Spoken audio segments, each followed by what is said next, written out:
Last week we finished our discussion of the pre-classic period by pointing out that changes were coming around AD 150. In much of Mesoamerica, the classic period lasts from AD 150 to about AD 900. In central Mexico, that span is subdivided into a classic period from 150 to 650 and an epiclassic from 650 to 900. Why the subdivision? The social and political landscape of central Mexico was radically altered about 650 with the fall of Teotihuacan, the first truly large and influential Mesoamerican civilization. In fact, the rise of Teotihuacan, just north of modern Mexico City, marks the onset of the classic period throughout Mesoamerica, and for 5 centuries Teotihuacan utterly dominated the Mesoamerican landscape. Whereas the Olmec state of the pre-classic saw the origins of many Mesoamerican traditions, the Teotihuacan state of the classic period oversaw their maturation. Writing now seems to be universal throughout Mesoamerica, though in many places it was still admittedly rudimentary and underdeveloped.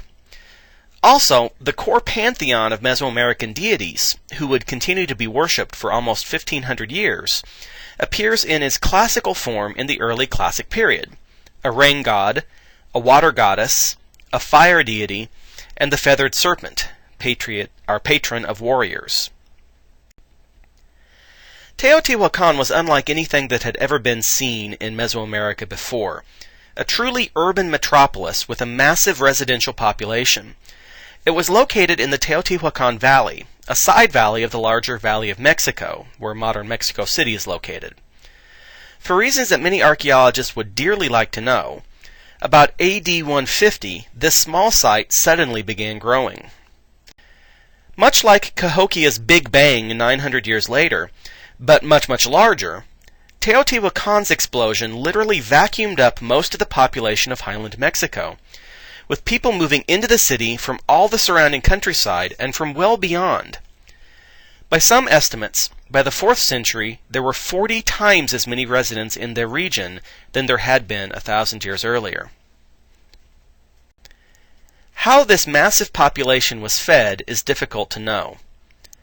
As with all Mesoamerican states, intensive maize agriculture was the basis of their subsistence strategy. Some evidence suggests that an extensive irrigation network was built in the Teotihuacan Valley during the Classic period. But other evidence suggests the chinampas agriculture known from later periods. A chinampas is a so-called floating garden, constructed by digging low ditches around the planted field and allowing rain or other natural water sources to collect in them. Likely a combination of both strategies was necessary to feed everyone. At its height, the city itself was one of the largest urban centers on the planet at the time, with an estimated population of 125,000 people, settled over 20 square kilometers. That's 8 square miles of area. The city was carefully planned and laid out according to a strict grid system, a trait that contemporary European cities did not follow. All of this was centered on the huge ceremonial and administrative district in the center of town. In addition to palaces and administrative structures, this district was also the center of the city's ritual activities, which were focused on 3 massive pyramids: the Pyramid of the Sun, the Pyramid of the Moon, and the Temple of Quetzalcoatl, known by the names given to them by the much later Aztecs because we can't yet read Teotihuacan hieroglyphs. These 3 pyramids are connected by the equally monumental Avenue of the Dead, a road running southward from the Pyramid of the Moon, past the Pyramid of the Sun, and then past the Ciudadela, a ritual complex containing the comparatively small Temple of Quetzalcoatl. Its total length is over 4 miles, with the Ciudadela located about halfway along that length. The Pyramids of the Sun and the Moon are massive, imposing structures of stone on a scale with any of the Old World's great monuments. They are both faced with finely cut masonry, enclosing cores of rubble and fill. The larger of them, the Pyramid of the Sun, had a square base 215 meters on a side, and it rises 60 meters high to a flat-topped platform where a massive temple once stood. The Pyramid of the Moon is smaller, but was similarly topped with a temple. Both pyramids have complex, multi-stage construction histories, suggesting that Teotihuacan leaders regularly remodeled and enlarged them, perhaps as celebration of their ascension to rule. The Pyramid of the Sun is the older of the two, its construction having begun in the late pre-classic, just before the beginning of the modern era. The Pyramid of the Moon's construction began just about the time of Teotihuacan's explosion. Why did thousands of Mexican laborers work for what must have been tens of millions of man-hours to build these massive pyramids? The later Aztecs, who considered the ruins at Teotihuacan sacred, believed that the current world had first been created at the site. Their mythology often spoke of deities being born out of caves that lay under sacred mountains. And in fact, a natural cave, later enlarged artificially, has been found to lay underneath the Pyramid of the Sun. Perhaps the Teotihuacanos believed that the world had begun at their city, and they built a sacred mountain over this point of emergence. As to the Pyramid of the Moon, several scholars have commented that its shape and location at the north end of the Avenue of the Dead recall the location of a sacred mountain to the north of the city that remains sacred to local Native Americans to this day. Perhaps the Teotihuacanos, after building an artificial sacred mountain at the Pyramid of the Sun, chose to move their natural sacred mountain into the city by building the Pyramid of the Moon. The final pyramid constructed at Teotihuacan was the Temple of Quetzalcoatl, also known as the Feathered Serpent Pyramid. The Aztec name for the Mesoamerican feathered serpent deity was Quetzalcoatl, hence the name. This is the smallest of the three pyramids, and the last constructed, being finished in the early 3rd century. It's part of the larger Ciudadela administrative complex, which many believe to have been the seat of Teotihuacan government. Architecturally, the Temple of Quetzalcoatl is the most elaborate of the Teotihuacan pyramids. It is built with the talud tablero style, where a sloped wall, the talud, is topped with a vertical, usually decorated panel, the tablero, followed by another talud, and so on. This style became so popular in Teotihuacano architecture, both in the city and beyond, that it is almost synonymous with Teotihuacano culture throughout Mesoamerica. The tableros of most structures were painted or decorated with low-relief carvings, but at the Temple of Quetzalcoatl, the tableros were decorated with elaborate feathered serpent sculptures and esoteric symbolism that turned the entire facade of the pyramid into one massive image. Work by Saburo Sugiyama, George Kogyo, and other archaeologists over the last several decades have suggested that this imagery intricately intertwines warrior and military symbolism with symbols representing the Mesoamerican calendar round. Sugiyama's suggestion is that, in Teotihuacano religion, not only was the feathered serpent the patron of warriors, but also the deity responsible for bringing the calendar to humanity and initiating the flow of time. Outside of the ceremonial and governmental district in the center of Teotihuacan, most of the 125,000 population lived in large complexes similar to apartment buildings. Each of these would hold perhaps 60 to 100 people in perhaps a dozen or so individual living spaces. Nobles' palaces were built on a similar plan, and residential housing often made use of the talud tablero style of construction.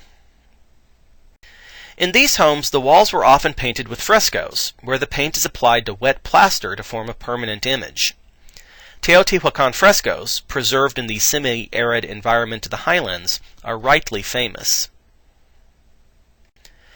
Other kinds of art produced in the city include highly standardized tripod pots, many of which seem to have been rather utilitarian in nature, but still decorative, and thin orange ware, a very finely made form of ceramic that was traded widely from the city. Incensarios, vessels for the burning of incense during rituals, were mass-produced near the Ciudadela, and some believe that this was a government monopoly and the source of at least some of the government's control over its population.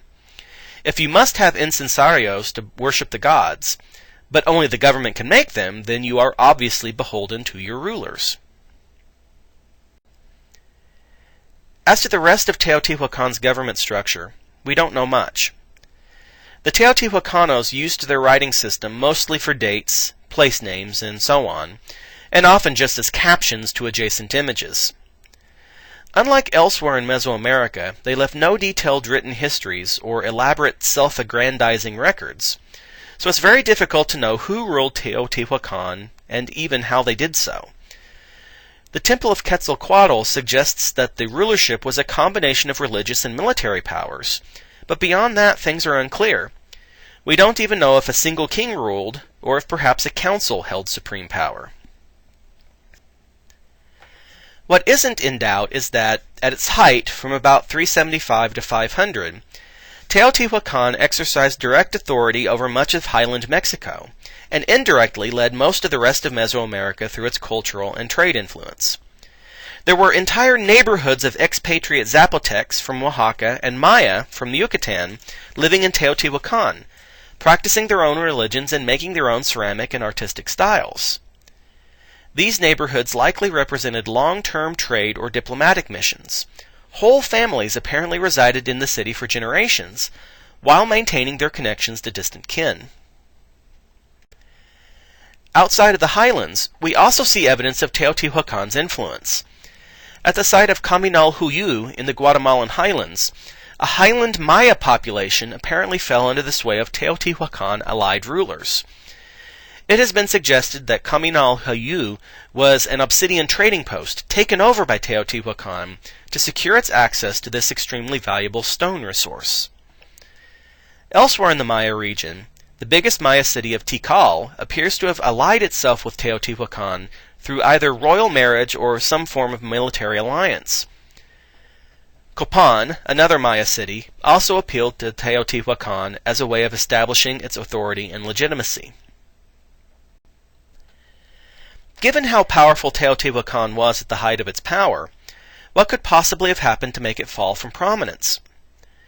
Remember, in Mexico the classic is divided from the epiclassic at about 650 AD, separating the period of Teotihuacan's florescence from the period following its collapse. Why would it ever collapse? Well, throughout the 6th century, we see the influence of Teotihuacan waning. Other rival centers in the highlands are growing in size and influence, and population at Teotihuacan is falling. Reasons for this do not appear to have been anything so dramatic as warfare, epidemic, or disaster. One possibility for the decline is, as it was with Cahokia centuries later, deforestation. In addition to construction materials and fuel, Teotihuacanos also used wood to fuel fires for rendering limestone into plaster, a material they used massive amounts of. Such deforestation would have degraded the fertility of the land and made harvests harder to bring in. Perhaps as the 500s wore on, it just became harder and harder to live at Teotihuacan, and easier to just move elsewhere. Whatever the case, Teotihuacan's finale came not as a slow wasting away, but as a final blaze, literally. Around 600, many of the palaces and administrative complexes in the center of the city were sacked and burned. Coe and Kuntz in your textbook point out that the destruction was absolute and precise, suggesting that those doing the burning were Teotihuacanos themselves. It seems that, as the leaders lost influence over the rest of Mesoamerica, they also lost the loyalty of their own citizens. By AD 650, the city was essentially uninhabited. Meanwhile, elsewhere in Mexico, other Mesoamerican states were rising to prominence in the vacuum left by Teotihuacan's decline. Nearby was the large city of Cholula with its own giant pyramid, which seems to have received quite a few immigrants from Teotihuacan. Along the Gulf Coast, the classic Veracruz culture developed in the areas that centuries before had been ruled by the Olmec. But the biggest rival to Teotihuacan, if any classic Mexican civilization can be said to have rivaled Teotihuacan, was Monte Alban. The classic period, between about AD 150 and 800, marks the height of Monte Alban's power, during which it dominated the Oaxaca region of Mexico. During this period, Monte Alban itself had a resident population of about 25,000, much larger than during the pre-classic, and a large expatriate population lived at Teotihuacan. Zapotec government reached its most sophisticated in the Classic period. The writing system was fully developed, meaning that anything that could be spoken in the Zapotec language could be written, not just dates and place names as before. Unfortunately, the writing system is still undeciphered except for a few specific glyphs, and the ancient Zapotec language is extremely poorly understood. Another sign that Zapotec government was firmly established is the appearance of a standardized ball court.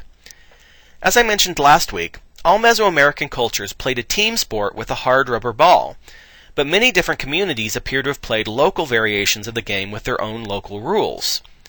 During the Classic period, ball courts of the same shape and size appear throughout the valley of Oaxaca, suggesting that the Monte Alban rulers had established an official form of the game that everyone else was required to follow. The nature of rulership at Monte Alban also seems to be a bit clearer than at Teotihuacan. Throughout the Classic period, noble and royal tombs were excavated underneath the residences of their presumed descendants. These tombs were opened repeatedly for more ceremonies and additional burials. Inscriptions indicate the importance of family genealogies, and appear to indicate that ancestors were deified. Such a system would give the ruling elite a literal divine mandate. Monte Alban appears to have maintained ongoing diplomatic relations with Teotihuacan and various other Classic states, but, like many Mexican groups, it could not long survive the collapse of Teotihuacan. When the massive trade and diplomatic networks collapsed in the 7th century, Monte Alban adjusted and weathered the changes for a while, but its own decline as a political power began soon after. By AD 800, it too was abandoned, and the Zapotec state had essentially vanished. In later periods, Oaxaca would be dominated by other ethnic groups, such as the Mixtecs. The story of the Mexican Classic period is thus the story of Teotihuacan, and how it essentially created the form of Mexican civilization that would endure until the Spanish arrived in the 16th century. After a couple hundred years known as the Epic Classic, during which Mexican cultures recovered from the loss of Teotihuacan's influence, a new round of civilizations would arise in highland Mexico, initiating a period known as the Post-Classic. We'll look at those cultures next week.